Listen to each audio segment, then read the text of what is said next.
কয়েকদিন আগে নার্সারি থেকে নিয়ে এসেছিলাম কয়েকটা হাইব্রিড ভ্যারাইটির নয়নতারা গাছ। সেটা হচ্ছে 5টা এনেছিলাম। 5টার মধ্যে কিন্তু একটা গাছ নষ্ট হয়ে গেছে, বাকি 4টে আছে। তো যে নার্সারি লেক মার্কেট নার্সারি থেকে নিয়ে এসেছিলাম, তো সেখানে 5 রকমের কালার দেখিয়ে দিয়েছিল আমাকে, কিন্তু তার মধ্যে যেহেতু একটা চারা নষ্ট হয়ে গেছে, বাকি রয়েছে 4টে কিন্তু 4 রকম কালার হয়েছে। তো এখানে রয়েছে 3টে। আর চলুন আরেকটা দেখাই, সেটা হচ্ছে 5 নম্বর। সেটাও অন্য কালার, মানে কারোর সাথে কিন্তু কালার কোনো ম্যাচ, মানে সেম কালার একটাও হয়নি। তো তার জন্য ভীষণই ভালো লাগছে যে 4 রকম কালার হয়েছে। আর এরপরে যেগুলো দেখে নেব যে এর জন্য কী কী কালার আছে, সেগুলো এক এক করে কিন্তু আমার ছাদ বাগানে অ্যাড করব। আর দেশি নয়নতারা কিন্তু আমার ছাদ বাগানে এমনিতেই 2 রকম কালারের যেহেতু হয়, দুটোই আছে, প্রচুর পরিমাণে হয় আমার ছাদ বাগানে। তো এবারে এই দেশিগুলোর সাথে এই কালারিংগুলো একটু রাখবো, তাতে কিন্তু দেখতে অনেক বেশি ভালো লাগবে। তাই অনেক জোগাড় করার চেষ্টা করেছিলাম, তো পাইনি বলে আমি আবার নতুন করে কিছু চারা কিনে এনে। তো এই নয়নতারাগুলো কিন্তু আলাদা করেও সেরকম কোনো যত্ন করিনি, শুধুমাত্র যেটা করেছি সেটা হচ্ছে খোল পচা জল দিয়েছি আর মাঝে মাঝে ঘুঁটে ভেজানো জল দিয়েছি।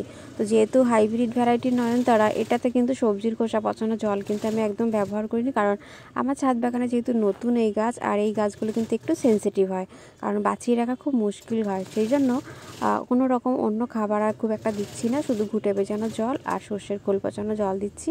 আর মাঝে মাঝে ভিটামিন ওষুধ যেটা স্প্রে করে গাছে ব্যবহার করি, সেটাই দিচ্ছি। তো সেই গাছগুলো 4টে গাছই ভীষণ ভালো আছে।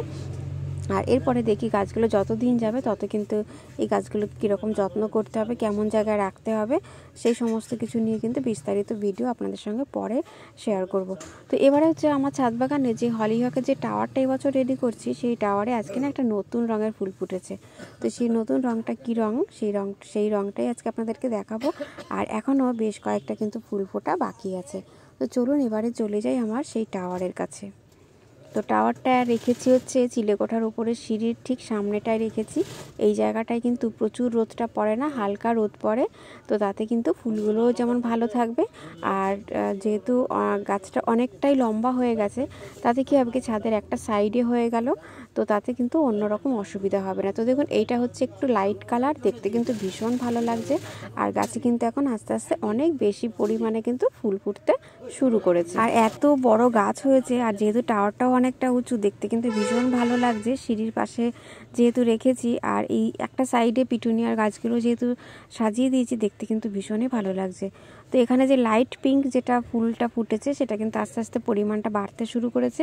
আর এছাড়া কিন্তু আরও কিছু ফুল ফুটতে বাকি আছে, সেগুলো পরে যখন ফুটবে, তখন পুরোটা যখন আবার ফুল ফুটতে শুরু করবে তখন দেখাবো। এই দেখুন আরেকটা কালার, তো এই কালারটাও ভীষণ সুন্দর। তো ফুলটা এখনও পুরোটা ফোটেনি, পুরোটা ফুটতে কিন্তু এখনও দেরি আছে। তবে আমি এখন যেহেতু সকালবেলা, মানে সকালে বলতে এখন বাজে 11:30 সময় দেখছি ফুলটা পুরোটা খোলেনি। তো আশা করছি পরে বিকেলে যখন ফিরবো তখন দেখবো যে ফুলটা পুরোটাই ফুটে গেছে।